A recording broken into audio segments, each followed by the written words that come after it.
அனைவருக்கும் வணக்கம். தூத்துக்குடி மீனவன். நான் பாப்பா அருணா 3 பேருமே எப்பயுமே வர்ற ஒரு இடம் எங்கன்னு பார்த்தீங்கன்னா, இந்த டீ குடிக்கிறதுக்கு பீச் ரோடு போகிற வழியில் தான் இந்த கடை இருக்குது. இந்த கடையில் வந்து செம்மையான ஒன்று, ரொம்ப ரொம்ப ஃபேமஸான ஒன்று இருக்குது. அது என்னதுன்னு பார்த்தீங்கன்னா, இந்த ப்ளூ டீ தாங்க. இந்த ப்ளூ டீ வந்து பாப்பாவுக்கு அருணாவுக்கு ரொம்ப ரொம்ப பிடிக்கும்.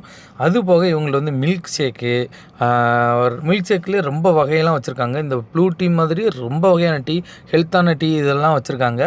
நீங்கள் யாராச்சும் உங்கள் வீட்டில் நேரம் போகலை அப்படின்னா, காத்தோட்டமாக வந்து ஒரு இடத்துல வந்து நேரத்தை செலவு பண்ணோன்னா கண்டிப்பாக நீங்கள் இந்த கடைக்கு வரலாம். இவங்கள்ட்ட வந்து கட்லெட்டு, ரோலு, இந்த நக்கட்ஸு இது எல்லாமே இருக்குது. எங்களுக்கு ரொம்ப ரொம்ப பிடிச்சதுன்னு பார்த்தீங்கன்னா, ஓரியோ ஷேக் வந்து பாப்பாவுக்கு ரொம்ப பிடிக்கும். அதுபோக எனக்கு வந்து இந்த முறுக்கு வந்து ரொம்ப ரொம்ப பிடிக்கும். அதுபோக பேரிச்சம்பழம் ஷேக் இருக்குல்ல, அது வந்து இவங்கள்ட்ட வந்து வேறு லெவலில் டேஸ்ட்டாக இருக்கும். நான் அந்த நக்கட்ஸில் வந்து இந்த மைனஸை வச்சு திம்பேன். மைனஸ் வந்து ரொம்ப ரொம்ப பிடிக்கும். நீங்கள் யாரும் மிஸ் பண்ணிடாதீங்க. தூத்துக்குடியில்